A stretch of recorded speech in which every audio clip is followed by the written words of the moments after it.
like only 30 minutes, maybe. Okay. So one thing that I like about the network that we all a part of is like you can end up going one place and run into somebody. So like I ran into you at that event after not seeing you for a couple years. You feel me? Mm-hmm. So shouts out to Octavia, because she gives me a lot of opportunities to provide for myself and grow my brand. And so now that you're vending and you moving your own product, because like when I met you, you was supporting my business. Yeah. You know what I mean? You had pulled up just to support. So how have the transition from what you were doing initially into the business? You talked a little bit about how you established your business, but how has your life been as it relates to like, you got to go to work, you know, you studying to learn these things, you creating a business. Like, how are you balancing and prioritizing those things? And like, is that a toll? Is that a invigoration? Like, just how you feeling, I guess, is a more clear, concise question about your journey. Right now, I'm good.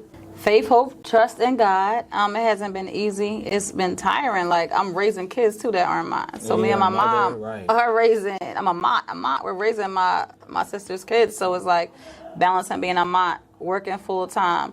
Right. I can tell you with writing, like sometimes after the 8:30 to 4:30, and you go home and you be the mom, aunt, and the kids go to sleep. Like I will be up typing, you know, and that's how I got these books done, because I got in where I fit in as far as like typing, lunch break, typing, you know, up earlier than, you know, I had to be to work till 8:30, so I could leave at 7:30, you know, so it's like up at like 4, you know, praying, obviously, because I pray in the morning, but then typing, so it's like it's like sacrifice, you know, couldn't always go to every event.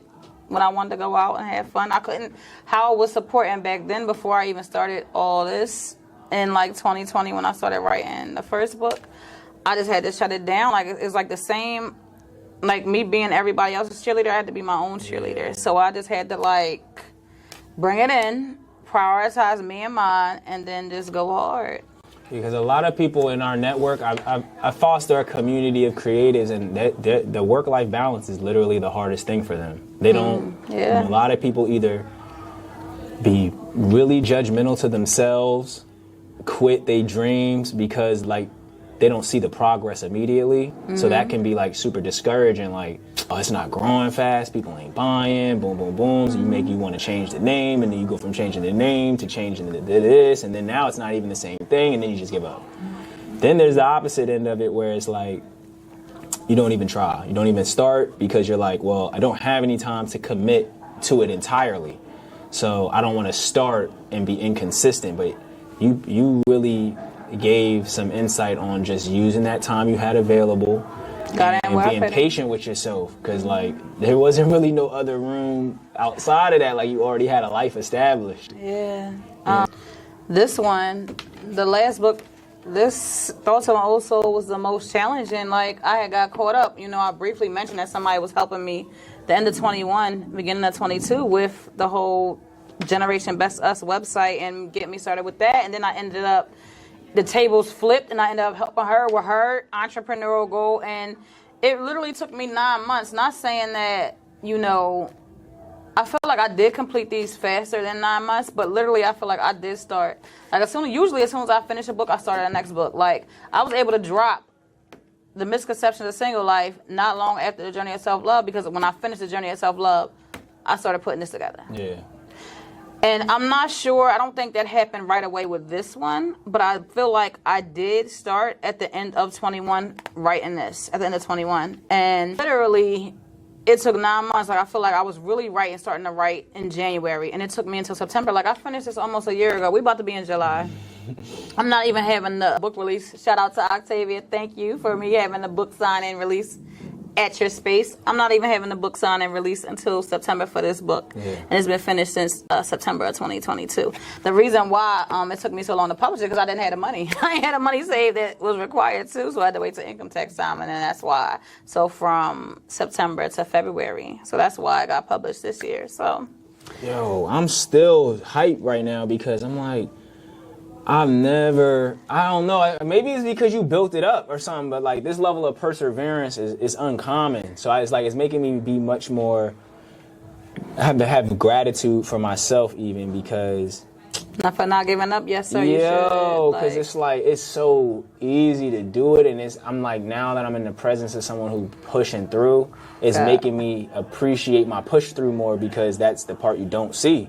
You know what I mean? And then you're even transparent about sharing that so that other people don't think like that you just a magician or perfect or like, you know what I mean? All. And that's why I wanted to have this conversation. Guys. Flawsome. But that's why I was trying, that's not trying to, that's why I was sharing your story initially. You know what I mean, with the sister that I had mentioned earlier, because I'm like, this is inspirational, to say the least. You could pull a lot from it. And I think now that you mentioned, like, when we growing, everybody not going, right? They not. I like that. That's a word. When we growing, everybody not going. I'm going to use that. I might write a poem on that. Go for that. Yeah, I'm going to use that. When we growing, when we growing, everybody not going. And it's like, because I had to slow myself down in that moment when I could see that I was triggering her with the conversation. Yeah. That is like, I'm going towards healing, right? I'm going to just align with people who going towards that. Yeah. And if you ain't going, you ain't going. So can you talk a little bit more about like that, needing to learn how to detach from some of these relationships, because, you've done a lot of growth, and you mentioned how it was a testament of you, relieving yourself of the things that did not serve you.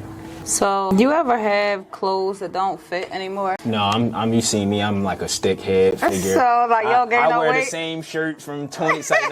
No clothes, no shoes. I know exactly what you're saying. So, in that aspect, like, when we have clothes, right, that don't fit, when I have clothes that don't fit, it's like it's going two places. It's going in three, probably Goodwill, the church, and the trash. Okay. Clothes and shoes. So, it's like when we have clothes that don't fit, shoes that don't fit, we discard them. Some people hold on. I'm not one of them people. Some people hold on thinking maybe I can lose this weight and get back in it. Right. I'm not one of them people, so. To get back. Right. Yeah, to get back. So I'm going to give it away. I feel like if we adapted that same strategy with people, we would be good to go. And I know that might sound a little harsh because, it's feelings and stuff involved. This history is involved. It's a lot involved, but. Isn't all of that involved with clothes though too? Yeah, because it's the same thing, right? Yeah. So if we adapt it, I feel like I said with Journey to Self-Love, I was giving and wasn't getting nothing back. Why is these people in my life? It was like, why are you here? And I feel like at some point I was just like, why are you here? Now I told you on Saturday, COVID and grad school, because I didn't mention grad school, but COVID and grad school kind of made it easy. Grad school I had to focus because it was so much more work. Yeah. And I was working full-time, went part-time, got a new job, went back to full-time, and had to do like a clinical practicum. Like I had to do a clinical internship, so I had to do double work at work. Thank God I was able to do it at work. The life of social workers, guys. But anyway, I had to like really focus. And it's like, if you really my friend, you was going to understand that. Or if not, then, you could exit, leave. Like, go ahead. But understand that it wasn't no shade. It wasn't no love loss. This is what I'm doing right now, and this is what it requires of me. Nowadays, since I'm out of school and this work, and eventually I am going to start writing part 2 of this one, the first book, and I do want to get the life coaching company up and running. It's like, I feel like I got over 100 numbers in my phone, like telephone numbers. Yeah. And I probably talked to like 10% of these, like 10, 20, possibly 20%, of people.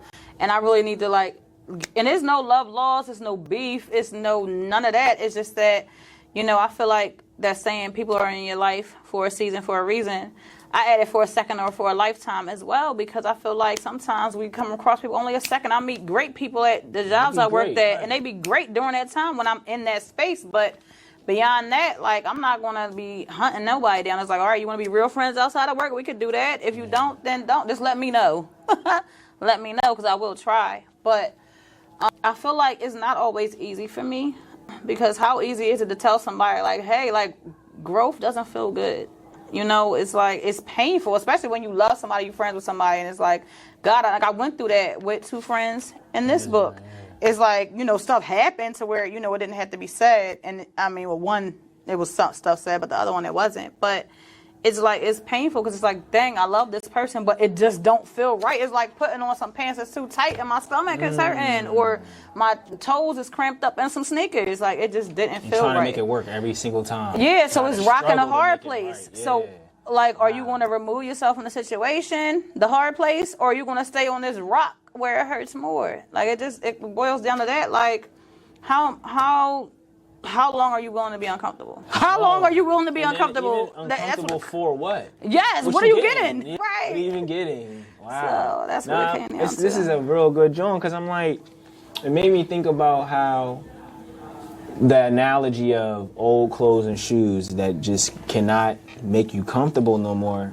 It's like, I think there are uncomfortable moments even when you're wearing regular shoes and clothes, right? And I think we like think associating the challenges or uncomfortabilities of things, we misconceive or misinterpret that as the situation itself must be challenging or uncomfortable. Yeah. And it's like, nah, like, having an uncomfortable conversation is different than being uncomfortable having a conversation. Yeah. Right? Indeed. That's the two totally different things. Two different things. You know what I mean? So every time you walk in the room, you want to say something, but you don't say it because of some, versus you just having the conversation and then it was uncomfortable, but then you can go back to that place of we can communicate afterwards about whatever else we need to communicate about, get things done. And I think something I'm working on too is, and it first happened to me, and then I had to, from that experience, learn how to demonstrate it for others. Like, first there was somebody that was in my life that was like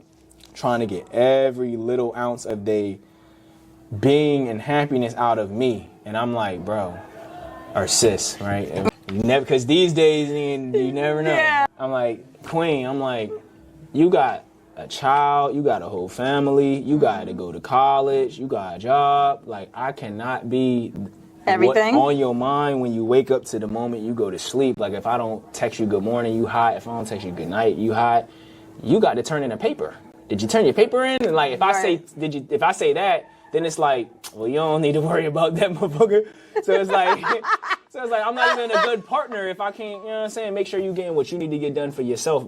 So I really recognized that when it happened to me, but then I had to recognize when I started doing it too, though. Like, it's easy to see when somebody, quote unquote, it don't fit no more, but then you got to realize sometimes when I don't fit unfit. No more. Unfit, right? So I recognize that in myself with my business. Now, when I say this, I know this is going to be hard for some people to interpret, but just walk with me, right? There is a phrase where we're like, we want people to support our business. And I used to say that a lot. Like, specifically, not just people, but friends and family. Where are my friends and family supporting my business? And I heard this saying from Waka Flocka one time where he was like, why are you trying to get the people you want to provide for to patron your business? You're supposed to be getting the people outside of your family and your team and your circle and your hood to buy the products, because you're saying that that's what you want to do is provide for them anyway. So what would it make sense to get your $60 to then go pay your phone bill with your $60 that you bought my book with, right? It's more so making that product appealing so that, you know, people outside of your immediate support group and friend group will buy it. But I said it like that so I can get to my point, which is money ain't the only form of support. And so I think what we need to start saying is, if you would like making that a standard of your friendships, like not entitling friendship to be that. Like, if you my friend while I'm on this entrepreneurial business journey, I need this type of support. Right? Versus like entitling it to your brothers and sisters and saying, you gotta support me because you my blood. I got something to say about that. Like, I feel like, you know how people go on like speed dates and dating and all. I feel like there's nothing wrong with when you're networking and you're meeting other entrepreneurs and, you know, I guess there's a difference between business partner and friend, but like, at some point, I feel like stuff overlap. Like when you work with somebody and you care about people. For me, for sure, definitely, like it overlaps. So it's like, I think conversations need to be, we don't communicate like how we should. Yeah. Like, we need to communicate better. Like, okay, like, do you want to be friends? Yes or no? And I know it sounds like Kitty, like, basically check the box. Yeah. Like, do you like me? Yes or no, right? Do you want to be friends? Yes or no? Okay. If it's a yes, like, this is what I need out of this friendship. What do you need? Like, so we can know. I feel like, if we knew this before we informed, most of the friendships we had in our life, it would, I mean, of course, people grow up. So, like, obviously, I have friends that are, like, my age. Like, so we've been friends for over 30 years. But it's like, now, like right now, if I was to meet new friends, it's like, all right, so like, let's talk about it. You want to be friends? Bet. Like, let's talk about what we need out of friendships, and like, can you do this?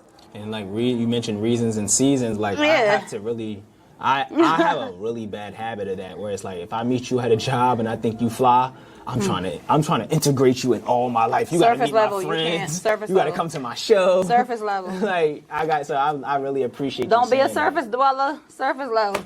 Which I'm guilty of that too. So it's like. No, expound on that. What does that mean? Okay, so can I read something out of here? Absolutely. So, in Thoughts of an Old Soul, the last book, the book that came out this year, book number 3, I have a chapter on surface dwelling. And I know, like, you know what I mean, while you're looking for that passage, I know, like, when I hear that term surface dwelling, it makes me think of, like, the ocean. Okay, thought number 11, the positive and negative of surface dwelling. So, page 83, I'm about to go to that. So, Lord knows I be surface dwelling. Lord knows. I'm going to go to the negative. So that's example number 2. Negative of surface dwelling. We jump in not only romantic relationships, but also form friendships with people we barely know. And guess what? While ultimately we learn a lesson that somehow benefits us, if we were paying attention in the beginning, we wouldn't have had to learn that particular lesson, as we already knew, and therefore that time could have been used for something else. Yeah. I'm guilty of being a surface dweller in romantic situations and with friendships. However, again, I thank our Heavenly Father God for opening my sight and insight. When I dedicated my life to Christ in 2019, there was a person at work that I wanted to be friends with. It was a girl, guys. However, as time went on and I listened to what was coming out of her mouth, I changed my mind. That friendship wouldn't have worked because we were on different levels. On the flip side, there are other people that I formed friendship with because they were nice, sweet, and kind. However, I discovered that they were empty cups. I was stuck pouring into them constantly. From those friendships, I learned that I can no longer be friends with people when our friendship feels more like me being a first or second therapist, which I had friends that they had a therapist and still, like, our basis, our friendship is like, this is our friendship. You coming to me with your problems, and it's like, I could pull out inspirational quotes like, you know, be happy when people come to you because you're the light, but like, who's replenishing me? Right. God, obviously, but it's like, as far as people, who's replenishing me? If I'm just pouring out, it would be nice to have somebody supporting and replenishing me. Granted, it is my strongest gift, and I did get practice for future clients. I did with my friends, trust that. I didn't get what I expected to get or what I needed out of the friendship, which was mutual support. If I dug deeper before giving these people the friend title, then I would have saved myself from disappointment. The young lady at work, I found out, now I'm not judging her, I did find out she was on drugs later, and that could have been a problem because the drug that she was on, it wasn't like low level. You weren't tolerating it. Yeah, so